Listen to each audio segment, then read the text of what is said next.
dia, boa tarde, boa noite. Eu sou Camila Bastos, sou atriz e estudante recifense, e esse é mais um episódio do Fogo nas Cortinas, que é apenas o podcast mais quente de toda a região metropolitana do Recife. Isso mesmo, amore. E o nosso espetáculo já vai começar. Mas antes, vamos a alguns recadinhos. Se tu tem interesse de incentivar o projeto desses artistas locais e ainda colaborar com a arte, segue o nosso Instagram, @Fogo nas Cortinas, compartilha o podcast em todas as tuas redes sociais e ative as notificações para ficar por dentro de qualquer atualização da gente. Então, no programa de hoje, eu estou acompanhada do meu amigo, também artista, estudante e incrível, Roberto Sterenberg. Beto, se apresenta para o pessoal e conta com quem vai ser nossa conversa de hoje. E aí, Camila, olá a todas, a todos e a todos que estão nos acompanhando. Eu sou Roberto Sterenberg, ator, músico e arte educador pernambucano, e hoje aqui com Camila, tendo como base alguns artigos da revista Moin Moin, versão 3, número 23, vamos conversar com Célia Regina Siqueira, atriz, bonequeira, pesquisadora e grande nome da representatividade feminina no teatro de bonecos. Vamos falar um pouco sobre a representação, participação e ativismo das mulheres no teatro de animação. Célia, é uma honra gigantesca você ter topado falar com a gente aqui no Fogo nas Cortinas. Seja muito bem-vinda. Obrigada, gente. Obrigada, Camila. Obrigada, Roberto. Gente, é massa estar aqui, sabe? É maravilhoso. Obrigada pelo convite, né? É muito bom estar dividindo coisas com vocês, jovens, antenados, digitalizados, digitais, influencers e pai coisa. Essas coisas todas que vocês já dominam, né, hoje em dia. Mas muito obrigada mesmo, estou aqui muito feliz para falar um pouco, né? Um pouco que é a arte, o ser mulher dentro da arte, a arte do brinquedo, que é a arte do boneco, né? E tentar dar um pouco da minha visão de como eu vejo a arte no sentido feminino, feminista e empoderada, no caso. Maravilhoso, Célia. A gente está absurdamente feliz também que você está aqui com a gente. Muito mesmo, você não tem noção. Então, para começar, Célia, começa contando para a gente um pouco de como surge esse teu interesse pela arte, pelo teatro de bonecos e como e de onde veio essa tua formação, quais foram teus mestres, tuas mestras, professores, como foi que tu decidiu que essa ia ser tua profissão, né?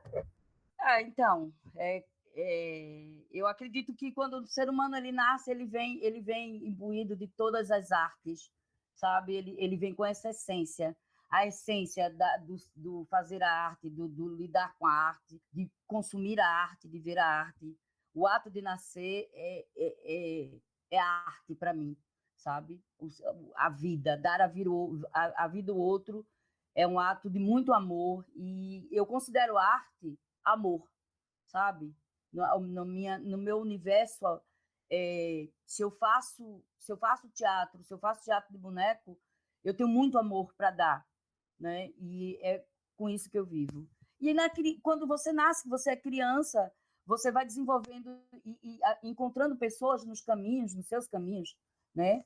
De jornada, pessoas que vão te mostrando o que é essa arte, o que é esse amor à arte, né? Você vai desenvolvendo aptidões, vai desenvolvendo consciências, né? Com a arte também. E aí comecei a fazer teatro quando você é criança, dentro da escola tem as atividades artísticas e eram as quais a que eu mais me identificava. Na realidade, eu acredito que eu gostava muito mais de estar envolvida nas atividades artísticas do que na própria sala de aula, fazendo a parte burocrática e chata dos estudos, né? Que você tem que é obrigado a aprender, que também tem arte, mas até você entender isso, né? Leva um tempo. E aí, à medida que eu fui crescendo na minha adolescência, eu comecei a desenvolver. Eu digo, não, para fazer isso tanto que eu gosto, que eu amo e quero dar, eu preciso estudar, eu preciso me empoderar, eu preciso saber o que é, eu preciso trocar. E na minha adolescência, mesmo já trabalhando com teatro, na comunidade onde eu morava, né, com os amigos, com as associações, né, a comunidade, os amigos que tinham grupo de teatro, e aí lá, né, veio o desejo de, não, eu tenho que procurar algo que, sabe, um caminho que eu possa me profissionalizar, porque existe um mundo maior do que esse aqui. Essa arte que eu tenho e esse trabalho dentro da comunidade tem que se expandir, né? Tem que se expandir e para isso eu preciso procurar. E aí foi quando, em 1990, mais ou menos, final de 80, os anos 80 para o começo de 90, eu decidi que eu ia fazer o curso regular de teatro. Já tinha tentado um outro, acho que um curso de iniciação, mas aí eu tentei, o SESC abriu na época um curso regular de teatro, que foi um dos primeiros. Eu acredito que eu fui de uma segunda turma, de uma segunda turma, porque ele é um curso recente. E aí foi quando eu fiz o teste, passei, e aí passei esse período lá no curso regular de teatro, quase 3 anos da minha vida. E aí, dentro desse curso, a gente tinha professores maravilhosos, né, que hoje são referências, sabe, no teatro pernambucano, como Marco Camarote, como José Manuel, sabe, como Gilberto Brito, como a Kalinda de Paula, enfim, a Dione Barreto, enfim, gente, era uma infinidade de gente, Marcondes Lima, sabe, João Denis, naquela época ele já estava envolvido nessa história, porque tinha Fundagem, né, tinha um curso da Fundagem e ao mesmo tempo tinha um curso regular de teatro do SESC. Eu consegui concluir esse curso e aí me profissionalizei, gente. Aí, até então eu trabalhava como uma pessoa normal, cotidiana, que eu tenho uma profissão, além de atriz, eu tenho uma profissão de costureira, que eu aprendi esse ofício e essa arte com a minha mãe, e aí eu fazia as duas coisas ao mesmo tempo. Mas no dia que eu passei no curso regular de teatro, que me tornei profissional, eu disse, a partir de hoje eu não trabalho mais em confecção, eu não vou fazer mais costura, eu não vou ser uma operária da indústria, eu vou trabalhar com arte, seja em que for. E aí foi a partir daí que eu comecei. E aí, como todo mundo, né, gente, inicia uma batalha, não tínhamos dinheiro, como até hoje não temos, né? Não tínhamos dinheiro, não tínhamos abertura para algumas coisas, mas era um tempo massa, sabe? Porque era um tempo que todas as pessoas que você vê hoje que estão produzindo, que estão na universidade dando aulas, enquanto professores universitários de artes em todos os sentidos, eram estudantes na época. Na época eram estudantes, eram iniciantes, sabe? Também na arte educação, né? E aí era um tempo que todo mundo queria fazer tudo. Todo mundo fazia tudo. E tinha muito aberto no Estado para que isso acontecesse. E no Estado não só, mas na cidade, no todo. Recife, ela respirava a arte. E aí era a época que todos os teatros estavam abertos. Gente, olha, veja só o que eu estou falando. Eu estou dizendo aqui, eu, Célia Regina, que em 1993, 94, era a época que todos os teatros eram abertos, a gente tinha espaços. A gente está em 2021, não passaram-se muitos anos, a gente tem mais que da metade dos nossos espaços fechados, sabe? Fechados, sem atividades, né? Hoje, muito mais, porque estamos no meio de uma pandemia. Mas, assim, antes da pandemia, já estávamos com esse problema. Então, era uma época que todo mundo respirava arte, todo mundo queria fazer arte. E, nesse meio, entre fazer arte, foi na época que eu fiz a primeira montagem de profissional minha, que foi para os 70 anos, foi um espetáculo 70 anos do SESC, de Santo Amaro, SESC no geral, que era o Angélicos Prostitutos, com direção de Rodimar Constâncio, e com um elenco enorme, como a Geusa Sena, como o Raimundo Bento, a Darnana Rangel, sabe? Muita gente passou nesse elenco, e esse elenco, esse espetáculo foi construído para isso. A partir daí, gente, a coisa, para mim, para a arte, ela começou a engrenar no sentido não de ganhar dinheiro, mas de ter possibilidades, sabe? Porque todo mundo estava no meio da cena pernambucana e você fazer outras coisas. Aí fiz com Adriano Cabral. Então, aí, esse teatro, além de O Angélicos, eu fiz outros espetáculos, como a Luciana, né? A Luciana Cavalcante participava, de um diretor paulista chamado Giovan Sabino, que infelizmente esse diretor via saber há uns 5 anos atrás que havia falecido de HIV, que era uma época, minha gente, também que o HIV, sabe, ela atacava muita gente. Então, eu perdi vários amigos nessa época com o HIV, porque era o quê? 90 e pouco, o HIV ele explodiu nos anos 80, né? Então, era uma coisa muito recente. E aí, de lá para cá, no meio disso tudo, houve infantis, adultos, enfim, performance, poesias. E aí eu senti a necessidade de, no meio disso, precisar fazer teatro de bonecos, descobrir o universo do boneco. E aí eu resolvi procurar, eu digo, gente, existe uma referência de teatro de boneco dentro da cidade que era chamada Mamulengo Sorriso.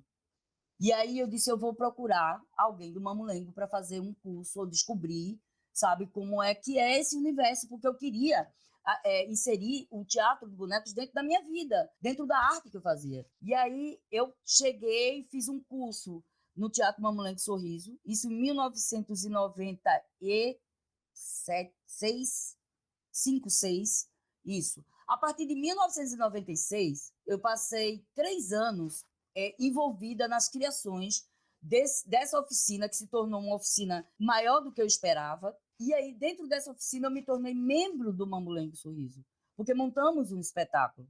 E aí eu dividi a minha vida entre o Mamulengo Sorriso e o teatro, sabe, de palco, teatro de rua, que também é um forte pedaço de mim, sabe, que é o teatro na rua. E aí, com o Mamulengo Sorriso, eu fui descobrir o universo do mamulengo tradicional, né? O mamulengo tradicional, e aí lidei com vários mestres mamulengueiros, sabe? Tradicionalíssimos. E aí descobri também que o universo do boneco era machista, porque os mestres são machistas. E eu, para você ter ideia, dentro do Mamulengo Sorriso, era a única mulher, em 1996, que manipulava boneco de mamulengo tradicional, entendesse? Eu fazia parte de um espaço que era o Teatro de Boneco Mamulengo Sorriso, que era na Rua 13 de Maio, que ainda existe até hoje, que foi um teatro construído e pensado só para bonecos. Gente, quando eu entrei nesse espaço, eu disse, meu Deus, existe um teatro só voltado para esse universo. Tem pessoas que pensam, sabe, o teatro do boneco com tanto respeito, com tanta dedicação, que constroem teatros para eles, né? Para que eles atuem, para que você experimente, de laboratório, que você crie, de espaço de criação. Aí eu me apaixonei, minha gente. E dentro do Mamulengo Sorriso, eu passei 20 anos da minha vida. 20 anos. Com isso, conheci várias companhias, sabe, nacionais e internacionais. Tive a oportunidade de ter viagens nacionais e internacionais. Fiz o sertão de Pernambuco inteiro, o sertão da Bahia inteiro, sabe, com bonecos, levando o boneco tradicional. E nesse meio descobri que, além de o boneco ser tão forte na vida da gente, mas, ao mesmo tempo, naquela época, era tão distante. Quando eu fui para o interior, eu descobri que isso no interior era o que movia a galera, era o que movia o povo, entendesse? É o cinema do povo, é a arte que o mamulengueiro tradicional levava para as comunidades, entendesse? Para o interior, para a zona rural, sabe? Viajava com... E aí eu me apaixonei, minha gente, me apaixonei. E aí descobri que, assim, dentro desse universo, as mulheres não participavam, elas davam suporte para os maridos, como a mulher de Zé Divina sempre viajou com ele, mas nunca foi para a tenda, nunca manipulou. Chegou a um determinado ponto que se tornou inviável. ela passou a entrar na tenda, porque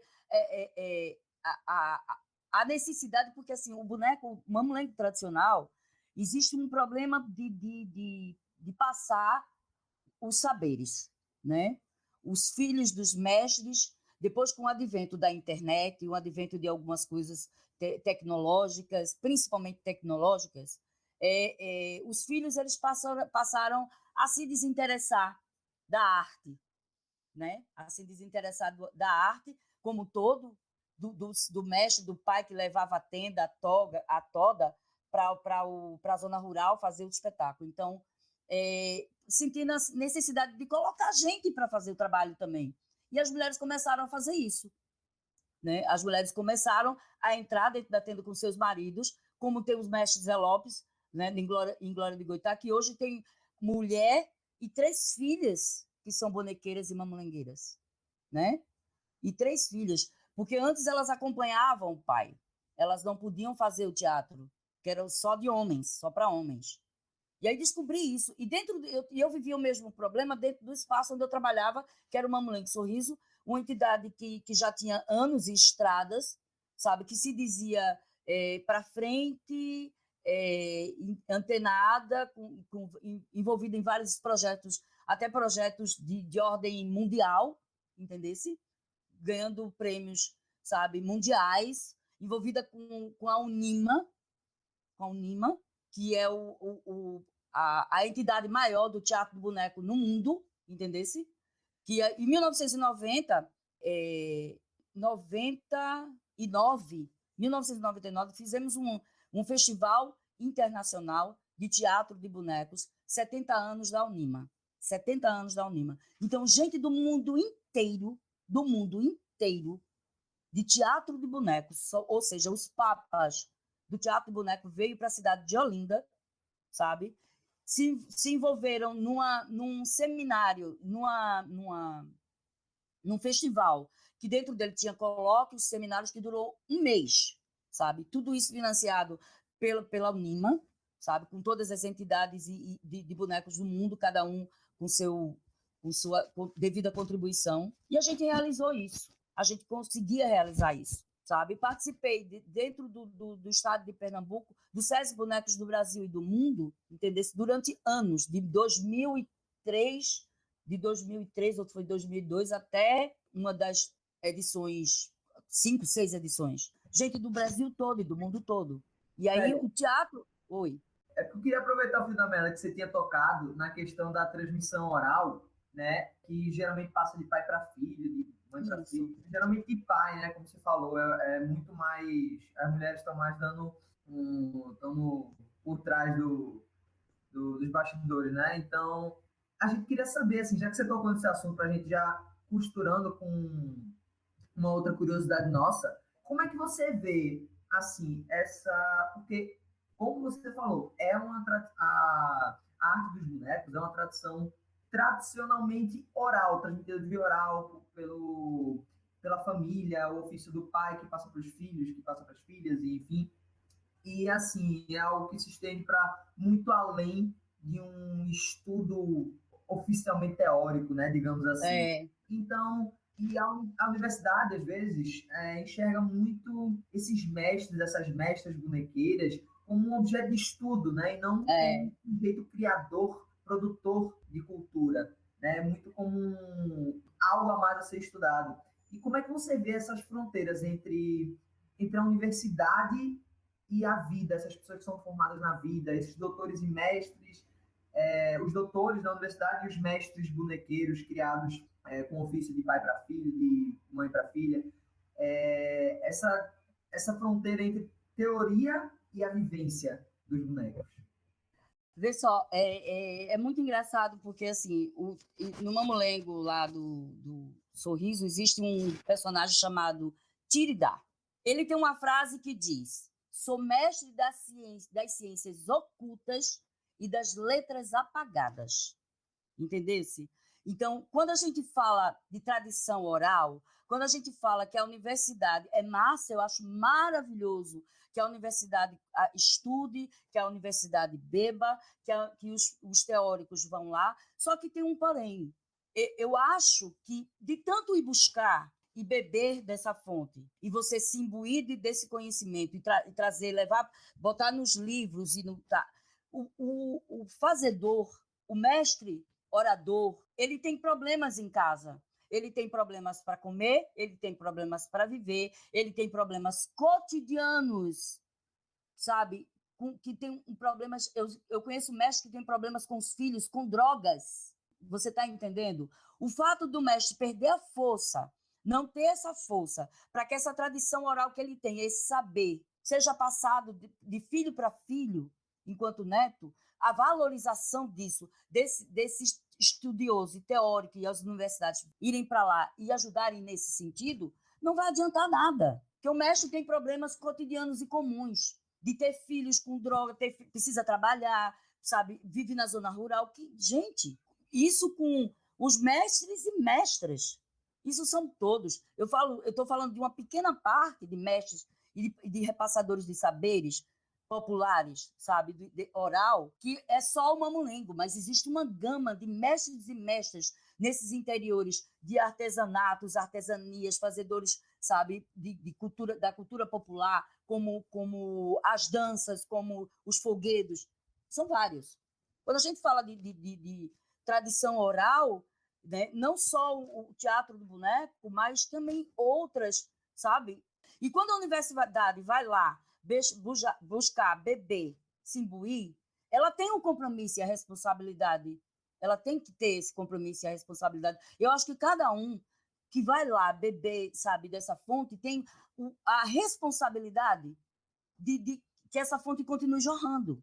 A gente tem um problema, veja só, há muito tempo, já há algum tempo, eu detectei, tem um lugar aqui chamado Glória do Goitá, que tem o museu, hoje tem um museu do Mamulengo, que eu posso dizer para vocês que eu ajudei a construir aquilo, porque a maioria dos mestres que estão lá dentro, sabe, passou por mim, eu aprendi com eles, fui para a oficina com eles, idealizei aquele espaço com eles, eu limpei aquele espaço junto com o Mamulengo Sorriso. Aquilo é obra também do Mamulengo Sorriso junto com o governo federal, sabe? Que passou a ser uma associação, que hoje que abriga o mestre Zé Lopes, o mestre Zé Divina, o mestre Bila, o mestre Tonho, a mestra Cida, as irmãs da mestra Cida, a mãe da mestra Cida. Então, é uma infinidade de gente. Aí, o que acontece?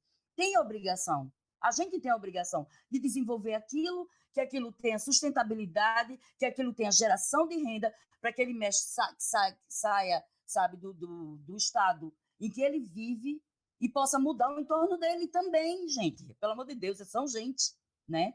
E aí, nessa cidade que é a Glória do Goitá, tem um problema de desmatamento de uma madeira que é a matéria principal para a feitura dos bonecos, que é o mulungu.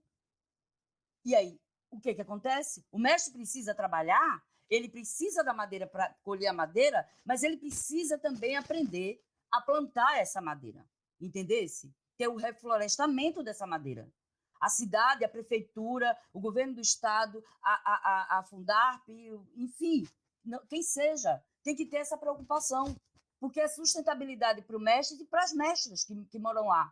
Não adianta só ir lá beber, buscar e não se ligar nisso. Quando acabar a madeira, eles vão fazer o quê? Entendesse? Vão usar outras madeiras que vai desmatar também. Oi, filha. É como se a universidade e essas instituições, né, governamentais esquecesse que a história e a cultura é muito mais do que um fato registrado, né, nos livros, enfim, que essa cultura ela é vivida por pessoas, né, que pensam, que sentem, que contribuem para a história. E um detalhe que tu estava falando sobre isso, né, a gente conversando, se existe esse preconceito com a cultura popular, né, com os mestres bonequeiros, imagina com as mestras, né, com as mulheres que atuam nessas diversas funções do teatro de animação. Aí eu queria que tu contasse, assim, através da tua vivência como mulher, né, animadora, o que tu pode compartilhar com a gente dos maiores desafios de ser uma mulher nesse ofício que é predominantemente masculino? Quais são as resistências e os desafios desse plano profissional e quais espaços tu sente que foram conquistados? Então, um dos maiores desafios para mim, enquanto mulher, bonequeira, atriz bonequeira, periférica também, porque tem isso, né? Quando você não é academicista, quando você não é da academia, porque eu não sou da academia, sabe? Eu nunca cheguei à academia, sempre estudei com os teóricos, é impressionante, sempre tive envolvimento com eles, eles sempre fizeram parte da minha vida e da minha construção, mas a academia em si, fisicamente, com todas as suas horas, aulas e dogmas e práticas, não fui. Então, para mim, já é uma barreira também o fato de não ser da academia. Já é por ser mulher, bonequeira, e não ser da academia. Talvez a minha palavra não vá ter tanto peso ou tanto valor como uma Madre Escobar, por exemplo. Entendesse? Eu não estou me comparando a ela. Ela é uma figura que vocês não têm noção, uma mulher guerreira, sabe? Mas ela tem esse espaço para mudar.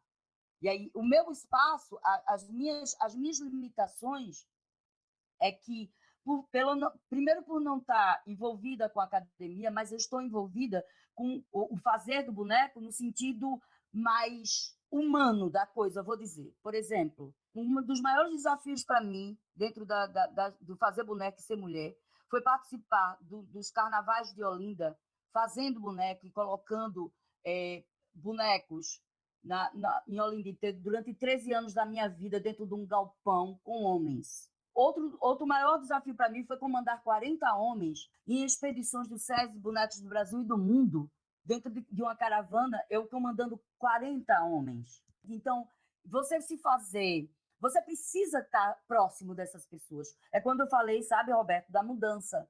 Quando você está próximo, que você sabe que o cara sofre, que o cara precisa da arte para comer, sabe, que o cara precisa da arte para mudar, você se faz diferente. Então, o meu academicismo dessa hora, ele não iria funcionar. Minha teoria, se eu tivesse uma academia, não vai funcionar. Entendesse? Não vai funcionar. Eu tenho que ter as duas coisas, claro, porque eu tenho que ter diplomacia, eu tenho que ter um monte de coisa para poder ir atrás da mudança dos projetos e tudo mais. E desafio, principalmente por ser mulher. Você está num universo completamente masculino, né? Hoje no Brasil, já está se formando uma rede de bonequeiras. Né? Já existe uma rede de bonequeiras nacionais.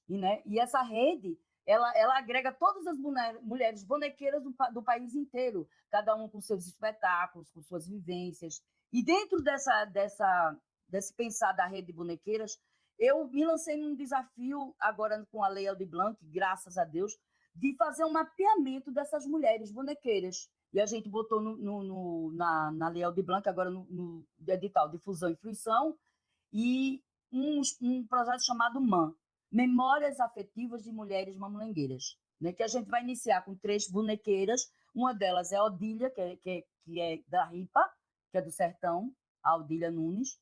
A outra é Cida Lopes, que é filha do mestre Zé Lopes, que é lá da zona do Agreste. Agreste, eu acredito que sim.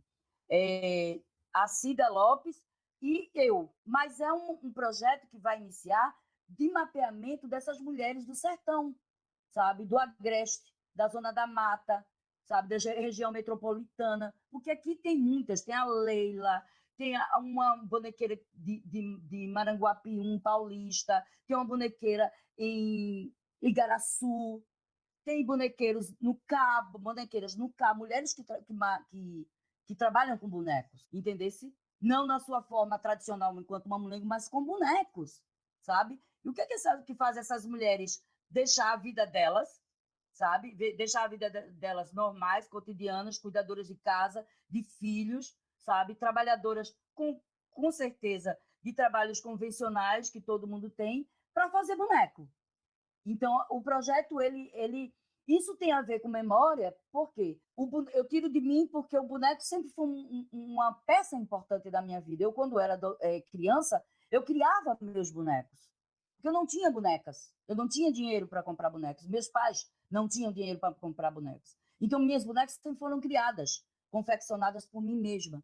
E essa paixão, ela vem comigo e aflorou com o Mamulengo Sorriso no dia que caramba, faço teatro, faço teatro de rua, mas está faltando alguma coisa. Tem um pedaço de mim, sabe, que me acompanha, que eu preciso descobrir mais sobre ele, e foi o teatro de bonecos. E ser mulher, feminista,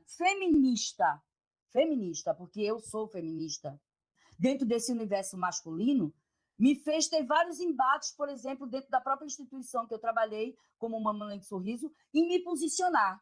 E por exemplo, personagens masculinos, eu não podia fazer. Eu digo, não, eu vou fazer. Eu posso dominar, eu não quero só fazer os personagens femininos. Por que eu não posso fazer o personagem masculino? Por que eu tenho que fazer, porque eu tenho voz? Não, eu posso desenvolver, sabe, as minhas práticas e a praticidade com boneco masculino, porque eu sou mulher, só porque não sou homem. Entendesse? E aí, quebrando barreiras dentro desse espaço, que é um universo completamente masculino, porque era o quê? 99% de homens, minha menina. E você Só falando tinha eu isso, de mulher. você falando isso me lembra que, assim, todos os mestres que você falou, eu tenho uma educação acadêmica, né? Como você falou, você não é da academia, eu estou tendo essa formação acadêmica, como você falou. Mestre Saúba, Zé Lopes, todos eu ouvi falar quando eu estudei teatro de bonecos. E nenhuma das bonequeiras eu consegui associar, né? Então, essa educação acadêmica, ela tá voltada para esses mestres. Nesse universo masculino. E isso, viu? Salva algumas mestras, sabe? Algumas mamulengueiras que... Por exemplo, o mestre Zé Lopes tem 3 mulheres muito atuantes, que é a mulher dele, né? E a filha dele, que hoje é a Cida, que está dentro do projeto. Essa menina, ela nasceu dentro do teatro de bonecos. Ela acompanhava o pai, ela não podia. Chegou um momento que ela disse, gente, não, que isso? Ela hoje tem o próprio teatro de bonecos dela. E é essa rede de mulheres bonequeiras e mamulengueiras, fazedoras de boneco, construtoras de boneco. Veja só, não é só chegar e manipular, elas constroem. Elas vão, elas pesquisam, elas constroem o espetáculo delas, o texto delas, os bonecos delas. Então, quer mais empoderamento do que isso? Sabe? Quer mais empoderamento do que isso? Não tem. A gente tem. Aí, como você fala, Roberto, dentro da universidade, se você abre os livros, sabe, os livros universitários, você só vê homens. Mestre Zé Lopes, Mestre da Divina, os mestres que já morreram, Chico Daniel, sabe, os mestres de outros estados, representados, mas não vê-las. Não vê-las, elas não estão lá. Né? Ou não seja, estão lá. E outra questão sobre isso, que eu tenho muita curiosidade, é acerca das representações das personagens femininas no teatro de bonecos. Porque tu comentou sobre alguns embates que tu teve dentro das instituições que tu participou, e a gente sabe, né, que como o teatro de animação é predominantemente masculino e machista, tem muitas representações que são estereótipos negativos, né, das mulheres. E aí, como é que tu vê a participação de mulheres bonequeiras influencia na representação dos personagens femininos nessa cena de animação, né? Como é que as pautas feministas se dão no teatro de bonecos? Tu acha que isso é uma pauta dessas bonequeiras?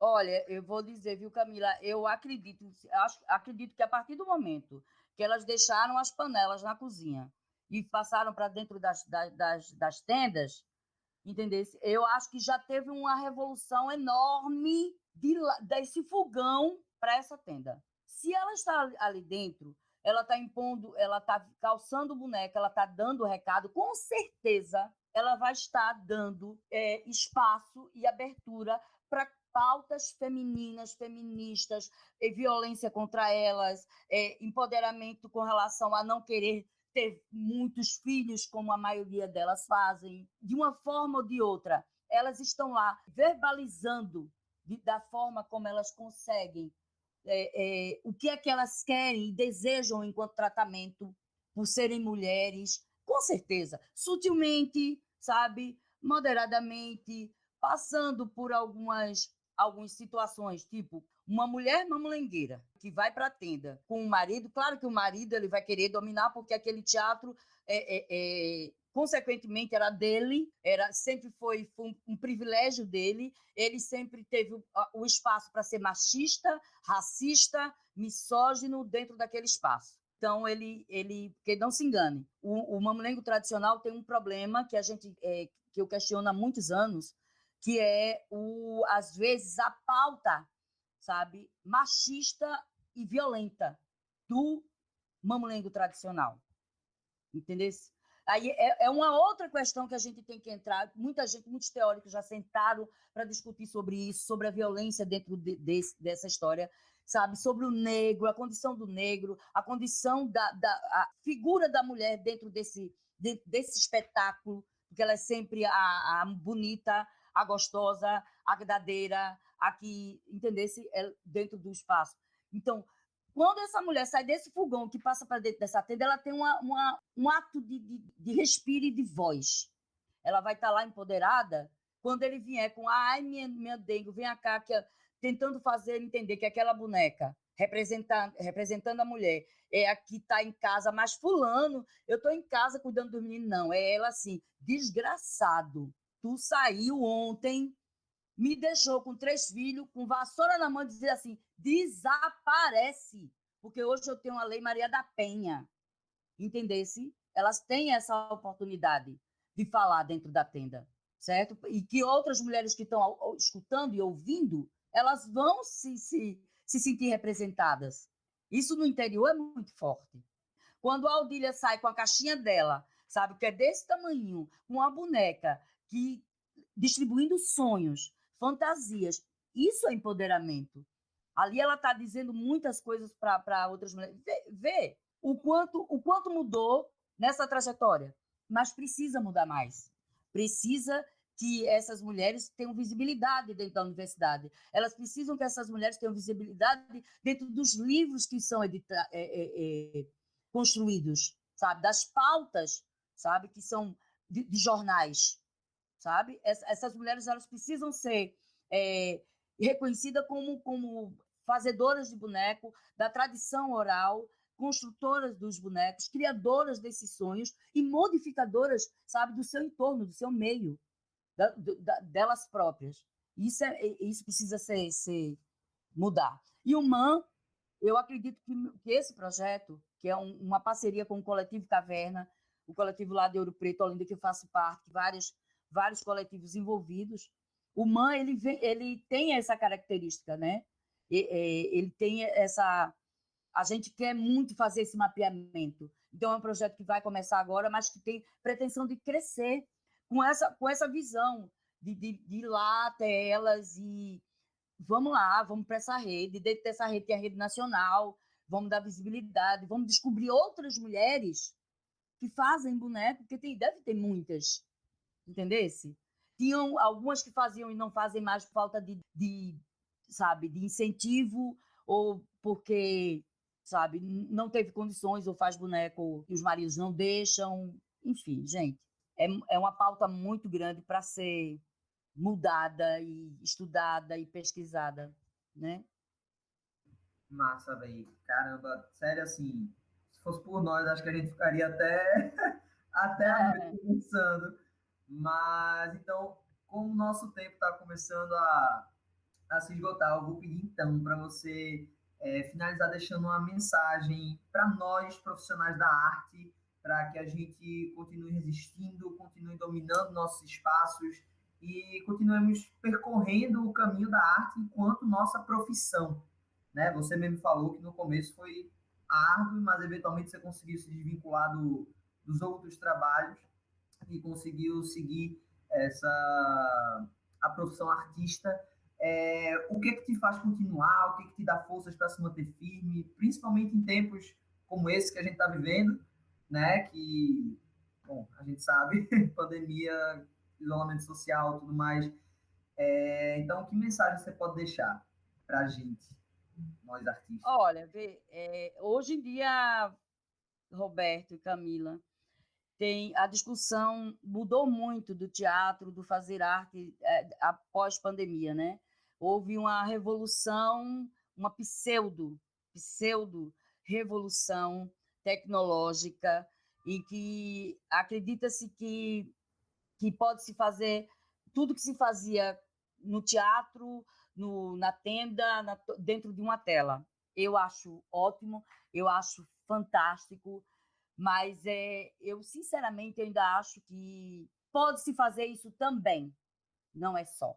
Quando eu venho de uma trajetória de teatro, de teatro de espetáculos, e de teatro de boneco, e de estradas, e de fazer boneco, eu fiz tudo isso na prática, com muito amor, com pesquisas e com descobertas, que talvez a tecnologia que hoje se encontra dentro do teatro não dê essa importância, esse distanciamento em que as pessoas hoje gravam alguma coisa e jogam na internet. Existe um outro formato que a gente ainda vai ter que descobrir o que é, para que a gente agregue todos os valores que a gente tem da arte no todo para esse momento tecnológico.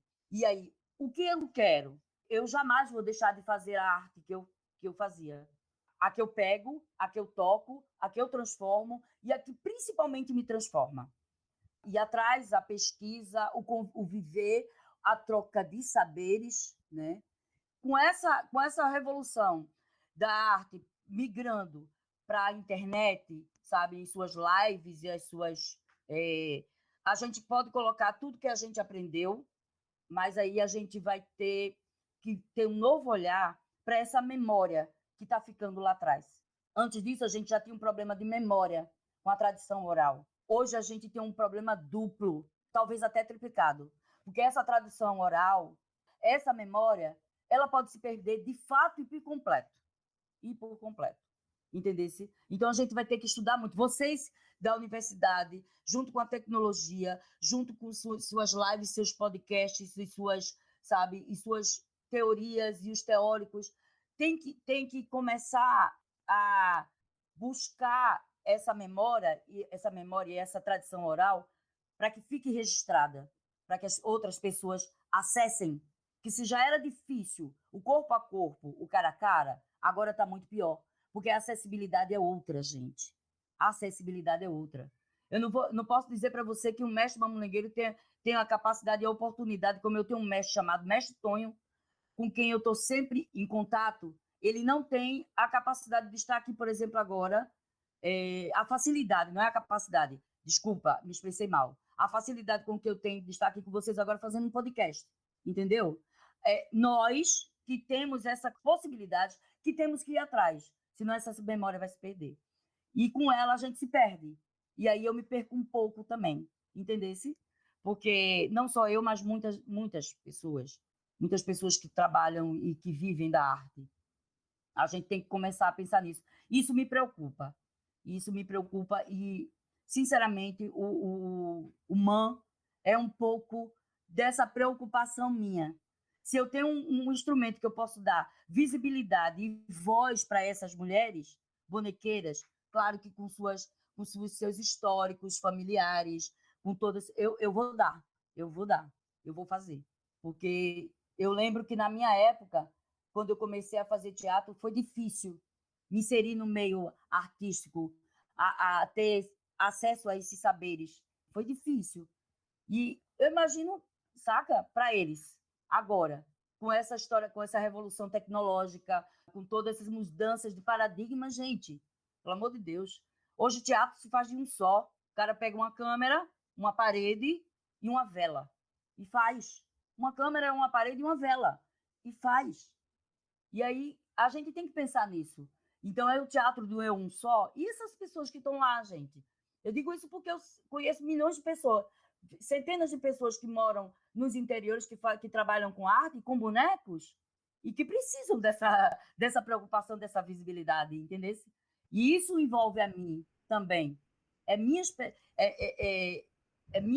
preocupação para o futuro e uma perspectiva de que a gente consiga fazer isso, fazer essa junção, para que esses saberes não se percam e não deixem de ensinar e a contribuir para muitos dentro da universidade, como muitos já beberam e não deixar de beber, sabe? Não deixar de serem lembrados, mas com suas, claro, que com seus caminhos já certos. As mulheres precisam ser vistas, o repasse de saberes tem que ser visto, a questão ambiental tem que ser vista, a questão econômica tem que ser vista, sabe? Tem que ser revista, tem que ser pensada, sabe?